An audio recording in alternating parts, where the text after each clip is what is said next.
Pretty Woman. Automáticamente estaba formateado, lo habían tuneado para prestarle cualquier cosa. Y además, cuando uno miraba la valuación, uno tenía la percepción de que el mercado estaba inflado, pero a su vez las valuaciones que adjuntan en ese legajo también estaban tuneadas. Entonces, claro, entre la garantía y el crédito había un descalce fenomenal. Yo había escuchado hace mucho en Estados Unidos que podía haber uno de esos malos adentro de una cartera en una proporción de 1 cada 12. O sea, el 8% puede ser que sea más flojito, que tenga alguna excepción, que alguien cometa un fraude, algo. En ese momento se hablaba de que había 1 cada 5. Entonces, si vos tenés tantas flojitas dentro de una cartera, cuando hay un pequeño movimiento, la plata necesaria después para pagarle todos los meses a los inversores no alcanza. No puede ser absorbida, no tenés colchón. Entonces comenzaba a haber problemas. Y esos problemas fueron anteriores a la caída de Lehman Brothers. El tipo que lo agarró Lehman Brothers que se joda, porque se caía a pedazos todo antes. Y antes de que empezara esto a crujir, si vas a poner plata, fíjate. O sea, es sospechoso. Es sospechosa la curva y es sospechoso también cuando te dicen que a un tipo le están dando el 110. Tiene una cantidad de cosas. Bueno, ese señor, ahora, la próxima caída, fíjense lo que pasa. Las viviendas se vienen abajo en el 2006 y el precio del petróleo, ¡pum! Cobre, ¡pum! Acá. Soja, ¡pum! Se van todos a las nubes. Todos los commodities se van a las nubes. Exactamente cuando cae el otro. Cuando uno dice el barril a $147. Cuando uno le decía a la gente, ¿por qué los commodities? Todo, porque ahora empezó a consumir China. Sí, está bien, China debe estar consumiendo más. Pero, ¿qué pasa? ¿Por qué? ¿Hay cuello de botella? La producción no acompaña el aumento del consumo. Y lo normal es que estén produciendo más para cerrar ese bache. O sea, a ver, tráeme las curvas de consumo y las curvas de producción. Y uno miraba producción y consumo y las dos aumentaban. Si las dos aumentan con la misma pendiente, ¿por qué varía el precio? Porque alguien está metido en el medio. Y no te podés hacer el gil de, no me imaginé que podía haber alguien en el medio. Porque vos leías los diarios y viste que había alguien en el medio en el Nasdaq y que había alguien en el medio con las viviendas americanas. Bueno, ese u otro con la misma técnica, este mercado estaba recontra infiltrado por contratos de futuro y por todas esas cosas que distorsionan el precio que surgiría de la demanda genuina y la producción real. Bueno, todo eso transfirió a los precios de los commodities. El señor que estaba montado arriba de una pila de dólares, dice, bueno, me escapo, vine del Nasdaq, me metí en las viviendas, ahora me voy a América Latina. Me voy a Brasil, que es el más grande de todos. Me dijo, no, te estás olvidando la plata. No hace falta la plata. Me llevo la malla. Y se largó para allá. Se llevó la malla, el bronceador, y se vino para Brasil. No fue necesario traer plata. No trajeron plata a Brasil. Seguramente algunos, no, sí, me pueden contar un montón de anécdotas. Les puedo decir realmente que no vino la plata. Y en montones de casos que teóricamente vino la plata fue rescatada contra créditos del Banco Nacional de Desenvolvimiento. Brasil tenía una cantidad de dinero como inversión extranjera directa que después no era así porque la obra se hacía con plata del banco estatal. Por eso Brasil está en los problemas que está ahora. Y en el mercado inmobiliario no fue necesario traer plata. Trajeron logos, trajeron renders, trajeron películas, pero no plata. La visión desde el otro lado, No, no vino el tipo ese. No, ese tipo no llegó a la Argentina. Gracias a Dios. Es mejor que no haya venido. Dentro de todo el desastre que estamos nosotros, estaríamos mucho peor si hubieran venido. ¿Cuál era la visión desde afuera? ¿Cuál era la servilleta que te hacía un tipo para decirte, che, autorizame a ir a América Latina, vamos a expandir nuestro negocio en América Latina? Era esta servilleta. En el mundo, la inversión inmobiliaria directa son 18,5 trillones. En la bolsa es 1,5, es el 8% más o menos.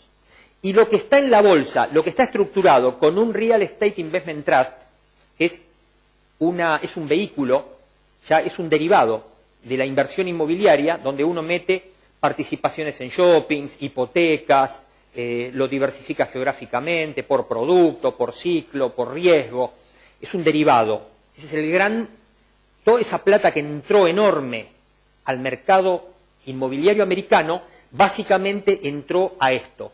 Esto se administra profesionalmente, cual no quiere decir que cuiden al inversor, sino que un profesional cobra un bonus por meter la mayor cantidad de plata, no por ganar plata.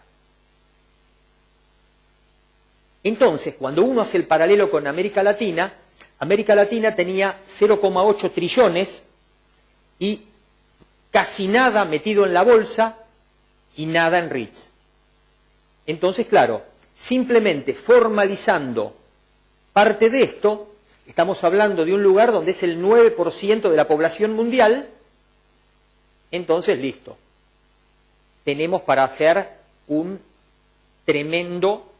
tremenda cruzada de meter la inversión inmobiliaria en formato bolsa, en formato de inversor bolsa, donde puedan participar los fondos de pensión, fondos institucionales y todas esas cosas. Súper apetecible. A eso vinieron. ¿Cuáles son los que me llenan de plata el mercado? Me llenan de plata el mercado la capitalización bursátil de estas bolsas, lo que produce alimentos Sudamérica y la minería. ¿Se acuerdan que antes veíamos otros números, pero estamos incluyendo a México? Ahora estamos sin México. Esto se opera en Rosario, San Pablo, y miran la cartelera de Chicago. Esto se opera en Lima, Santiago y San Pablo, y mira la cartelera de Londres.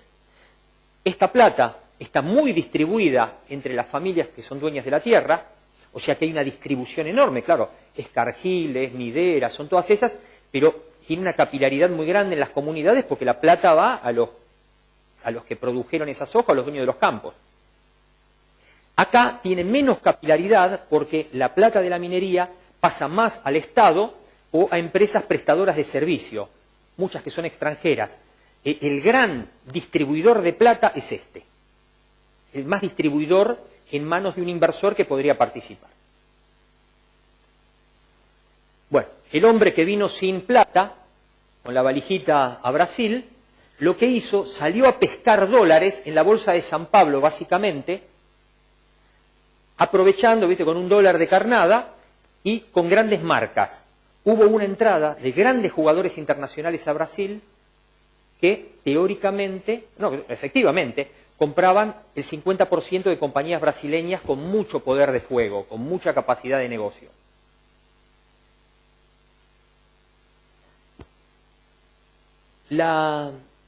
Cuando uno mira los mercados, en ese proceso,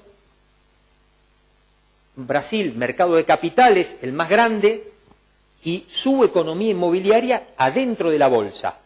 Los mexicanos un poco más chicos, su economía inmobiliaria adentro de la bolsa, y los chilenos recontra dentro de la bolsa. ¿Por qué? Porque el gran inversor inmobiliario en Chile son los fondos de pensión. Cuando nos vamos corriendo para acá, ya salimos del mercado de capitales fluido y podemos ir a fondos institucionales, como es el caso de Colombia y Perú, fondos en general, pero con muy poco desarrollo en Uruguay, inversores extranjeros en Paraguay y Bolivia, y solamente inversores nacionales en Ecuador, Venezuela y Argentina. No si tomamos como grado de desarrollo, de evolución, en la visión de ese hombre que venía con la valijita, nosotros somos los que tenemos el recorrido más grande, pero no estaban dadas las condiciones todavía. El gran interés fue Brasil, que lo rescataron de acá, o sea, porque siempre es grande, ¿no? Lo agarraron de acá y lo corrieron para acá.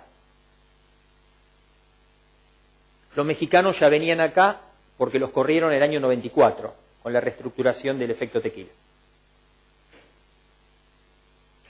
Miren las compañías brasileras lo que pasó. Estas son las compañías que recibieron socios del exterior.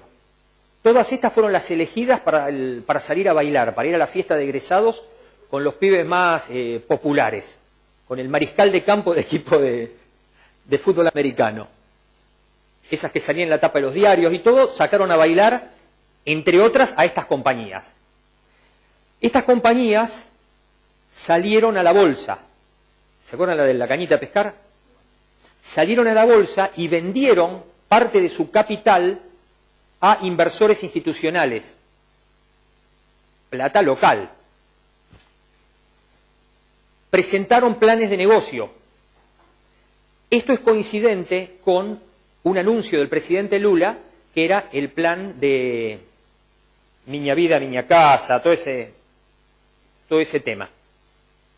Entonces, claro, lo que ellos proponían, nadie lo podía desmentir, porque era lo que el presidente de la Nación decía, o sea, estaba alineado el discurso, el relato de Lula con el relato del gringo, estaba totalmente coherente.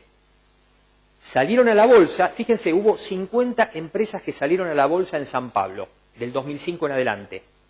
De las 50 compañías que salieron a la bolsa, 21 eran inmobiliarias.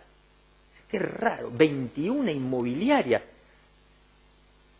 Qué gilada el resto, ¿no? El resto que no se dio cuenta que tienen que estar en la bolsa. O los otros son muy tontos o estos se pasaron de vivos. Bueno, estos se pasaron de vivos. No digo estos puntualmente, porque estos en realidad son lo mejorcito. Hubo una exageración, un abuso del instrumento mercado de capitales para el mercado inmobiliario. Independientemente que después vamos a ver que dentro de estas compañías también se cometen errores. Fíjense la cotización del 14 de junio, no lo actualicé, la última actualización la hice el 14 de junio. Contra la mejor cotización habían perdido esto. O sea que el tipo que puso 100 en PDG Realty ahora tiene 5, menos de 5. Al tipo que le fue menos mal es al que puso plata en Cirela. Acá en Cirela, porque perdió el 55%. Tiene 45 de los 100 que metió. En los últimos 5 años. Un descalabro absoluto.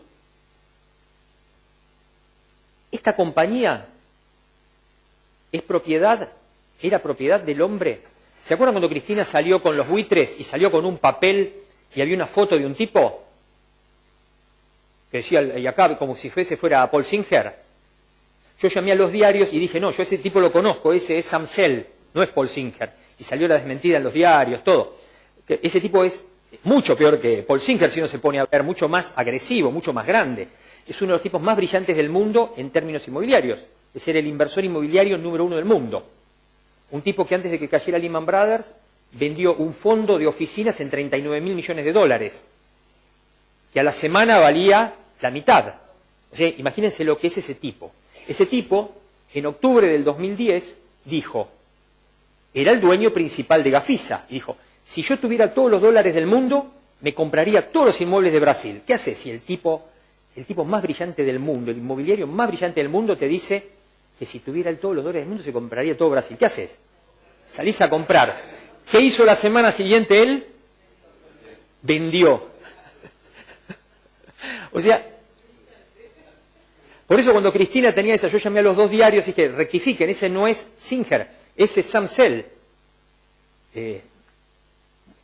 ¿Querés buitre? Tampoco es buitre, porque ya le digo, no, yo no vine a hablar del buitre, yo vine a hablar de nuestra condición de buitre. O sea, las circunstancias que hacen que cualquiera se convierta en un buitre que quiere que la porción que tiene 2 aceitunas le corresponda a él y no al otro, por más amigo del alma. Y si cuando estaban repartiendo, mi amigo del alma fue al baño y no vio que se convirtió en esa inequidad, mejor. Ser humano es así. Hay que leer a Dostoyevsky, hay que leer a Nietzsche, hay que leer a... Sí, Hobbes, pero es más suave. Yo me centraría Roberto Arlt. Hay que leer a Arlt, que es una síntesis entre Dostoyevsky y Nietzsche. Por eso cuando escucho ahora con el tema, los discursos de Buitre, digo, qué bárbaro, que tenemos una clase política que no ha leído nada, una manga de burros, unos ignorantes que... Bueno, eso quedó, estas hilachas es lo que quedó de la más linda que sacó a bailar el mariscal de campo. Y fíjense, ¿es ingenuo el mercado? Miren la que más cayó. Esta era la capitalización que tenía en septiembre del 2009 y ahora quedó ahí. En el ínterin, el gran inversor que recibe es este señor. Esta nota y esta nota son de la misma semana. En Brasil es el millonario, el rey Midas, el que toca un ladrillo y se convierte en oro, que lo estaban recibiendo, Enrique Bañuelos. Y en el Diario de España decía avalancha de querellas contra los directivos de Astroc. El presidente Astroc era él, y lo querían meter preso. O sea, en la misma semana, el Diario de España, hay internet. El rey Midas y el villano. Este tipo sacó una compañía a la bolsa, Astroc, con una cotización inicial de 3 euros la acción. A los 6 meses costaba 75 la acción. Y de golpe pasó a costar 30 centavos.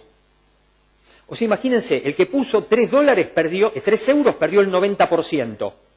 Y el que puso 75%, el que puso 75 euros por la acción, claro, pero un tipo puso 3 euros y se bajó en 75.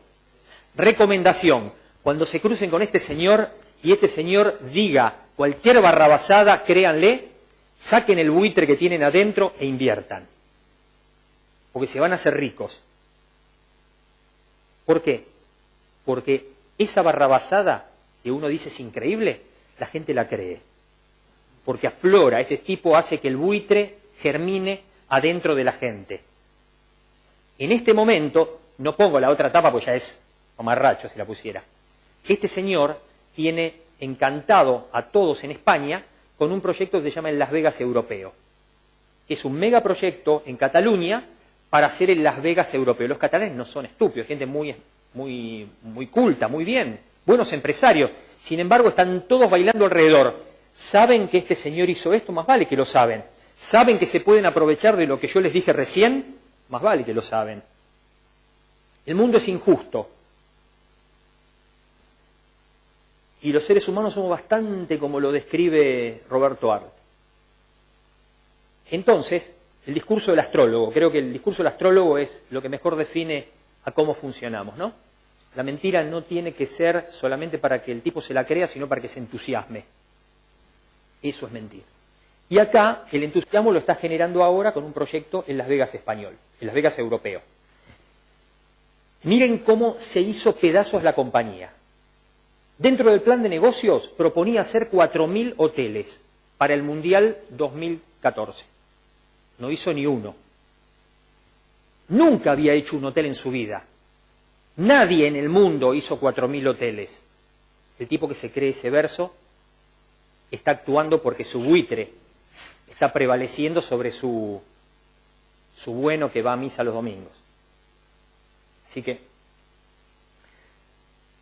¿por qué se va al demonio el mercado brasilero? Pongo esta como abanderada. El Bovespa en el mismo periodo cayó un 16%. Es lógico. Los precios de los commodities son más bajos, la economía de Brasil está más complicada, pero el Bovespa solamente cayó un 16% y las compañías inmobiliarias cayeron el 95%. Quiere decir que este sector o está mucho peor o dibujó que estaba súper bien y vino a la realidad. Creo que es eso. Pero fíjense lo que pasó con los inmuebles en el mismo periodo. Lo que estos tipos producen se más que duplicó. Lo que valía 100 ahora vale 235. Pero el insumo para hacer esto se multiplicó por 3,5. Un terreno de 100 ahora vale 350. ¿Qué pasó? Los planes de negocio inclusivos, masivos, que acompañaban el proyecto del presidente Lula, se convirtieron en inviables, porque el insumo básico, la tierra, creció más que proporcionalmente y se comió todo el margen. Entonces, esas empresas que irresponsablemente salieron a transferirle el riesgo a un inversor, ¿qué podríamos decir que tendrían que haber hecho? Las más lúcidas, no, ninguna lo hizo. ¿Pero qué deberían haber hecho? Deberían haber hecho como hace, por ejemplo, un tipo que fabrica algo en acero y dice, bueno, voy a comprar acciones de una minera para garantizarme el insumo. ¿Qué puede hacer entonces un inmobiliario que está planeando hacer 15.000 viviendas por año? Es tener un banco de tierra. Entonces, pongamos acá la palabra banco de tierra.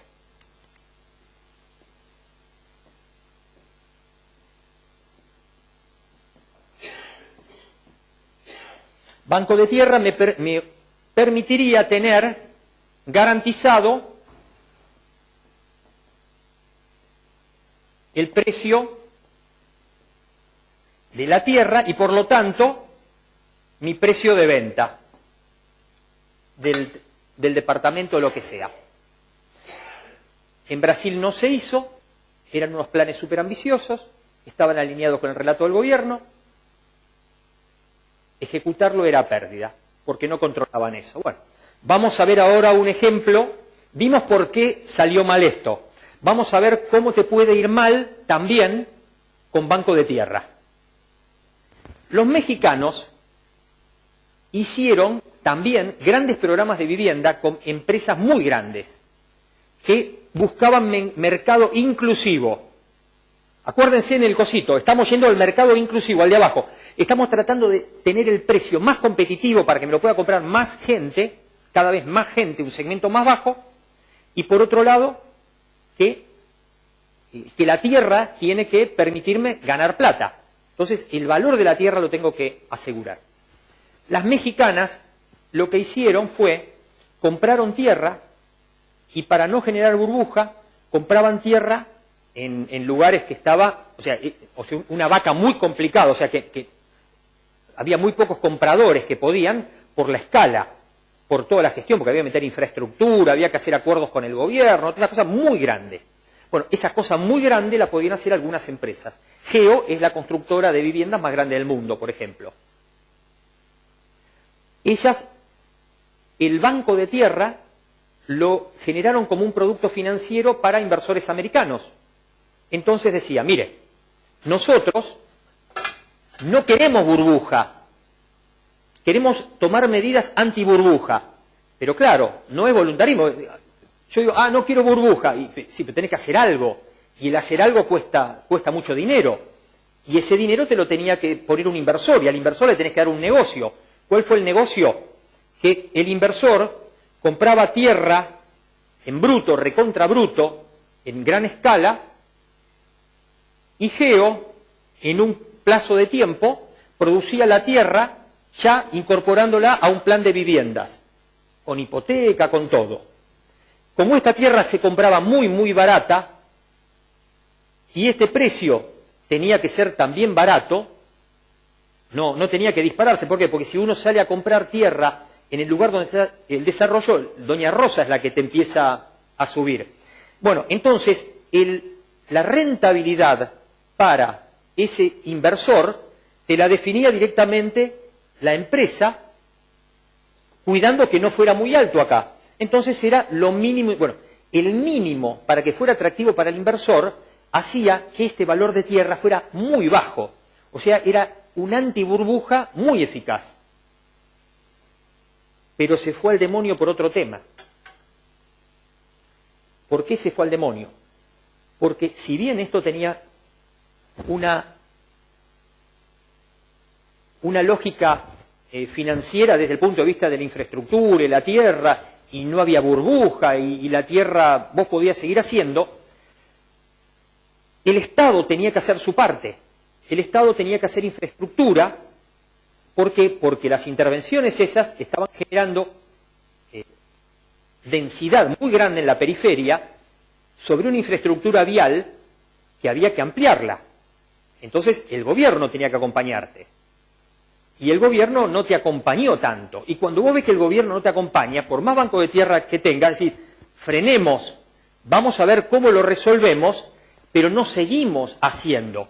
¿Por qué? Porque el seguir haciendo significó que el vivir en esos nuevos lugares con el incumplimiento del Estado y el no freno a tiempo del privado se convirtiera en el infierno.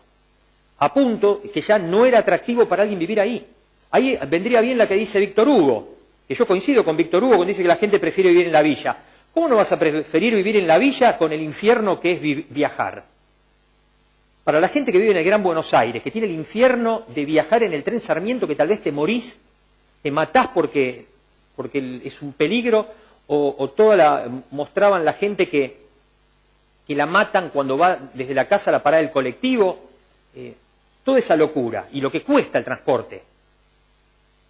Escucha, de la misma forma, esa lógica es decir, no, preferible vivir en una villa a tener el calvario, aparte en el lugar